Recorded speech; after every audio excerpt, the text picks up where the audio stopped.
अक्टूबर 2024 को भारत निर्वाचन आयोग यानी इलेक्शन कमीशन ऑफ इंडिया के द्वारा प्रेस कॉन्फ्रेंस करके विधानसभा निर्वाचन 2024 झारखंड के लिए अनाउंसमेंट्स कर दी गई है और इसके साथ ही पूरे राज्य में हमारे ज़िले में भी आदर्श आचार संहिता यानी मॉडल कोड ऑफ कंडक्ट लागू हो गया है। जो कि प्रेस कॉन्फ्रेंस किया गया उस हिसाब से हमारे जो 4 विधानसभा हैं बरकट्ठा, बरही, हजारीबाग और मांडू विधानसभा क्षेत्र, 3 विधानसभा क्षेत्र यानी बरकट्ठा, बरही और हजारीबाग, इनके लिए जो वोटिंग है वो प्रथम चरण में की जाएगी। प्रथम चरण के लिए जो date of issue of gazette notification है वो 18/10/2024 रहेगा। Last day of making nominations 25 October 2024, scrutiny 28 अक्टूबर को की जाएगी और last date of withdrawal of candidate 30 अक्टूबर रहेगा। इलेक्शन यानी पोल डे 13 नवंबर 2024 को होगा और काउंटिंग 23 नवंबर 2024 को की जाएगी। मांडू विधानसभा क्षेत्र के लिए इलेक्शन द्वितीय चरण में किया जाएगा। द्वितीय चरण के लिए गज़ेट नोटिफिकेशन 22 अक्टूबर को इशू होगा। Last date of making nomination 29 अक्टूबर रहेगा। 30 तारीख को स्क्रूटिनी की जाएगी। 1 नवंबर को last date of withdrawal of candidature रहेगा। 20 नवंबर 2024 को मतदान यानी पोल किया जाएगा और 13 नवंबर को काउंटिंग की जाएगी। पूरी इलेक्शन की प्रक्रिया को 25 नवंबर 2024 के पहले पूर्ण कर लिया जाएगा।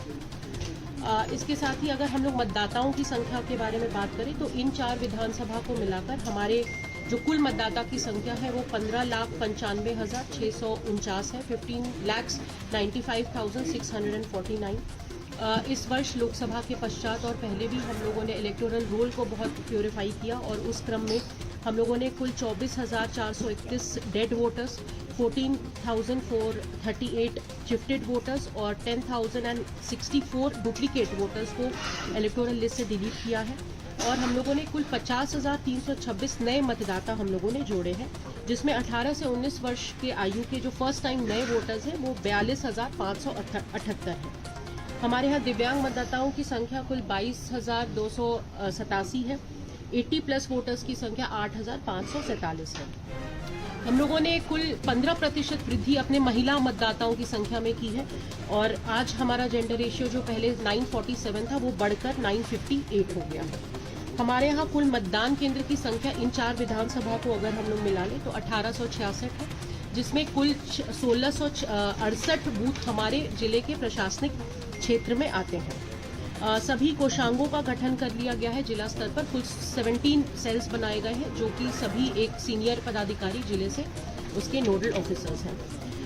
जिले में मॉडल कोड लगते ही इलेक्शन एक्सपेंडिचर मॉनिटरिंग के लिए static teams, surveillance teams, video viewing teams और flying squads, video VSTs, FSTs सभी का गठन कर लिया गया और इनको ट्रेनिंग दी गई। कुल 268 सेक्टर्स बनाए गए हैं। सेक्टर मैजिस्ट्रेट्स और सेक्टर पुलिस पदाधिकारियों की ट्रेनिंग और उनकी भी नियुक्ति कर दी गई है। हमारे यहाँ दिव्यांग और 85+ के जो वोटर्स हैं उनके लिए बूथ्स पर व्हीलचेयर और उनके लिए सुविधा रहेगी वॉलंटियर्स और रैंप की, लेकिन होम वोटिंग की भी फैसिलिटी जैसे पिछले लोकसभा में थी वो भी अवेलेबल रहेगी, जिसके पोस्टल बैलेट के माध्यम से वो अपने मत का प्रयोग भी कर पाएंगे। हम लोगों ने 1950 जो वोटर टोल फ्री नंबर है वो भी एक्टिवेटेड है, जिस पर मतदाता अपने कंप्लेंट्स या उनके जो प्रश्न है वो कर सकते हैं। वोटर हेल्पलाइन ऐप भी फंक्शनल है।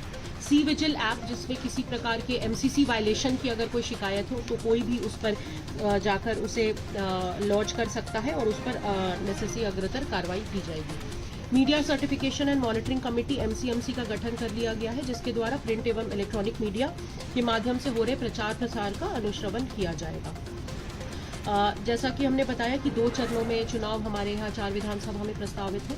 प्रथम चरण और द्वितीय चरण दोनों में इलेक्शंस किए जाएंगे और आज मॉडल कोड कंडक्ट लागू होते ही हम लोग उसके जो SOPs हैं 24 घंटे, 48 घंटे और 72 आवर्स, उसमें जो प्रक्रियाएं की जानी है उसके लिए हम लोग ने सभी संबंधित पदाधिकारी को निर्देशित कर दिया गया है और सुरक्षा से संबंधित जो भी फोर्स डिप्लॉयमेंट है वो सारे प्लान्स भी बन रहे हैं।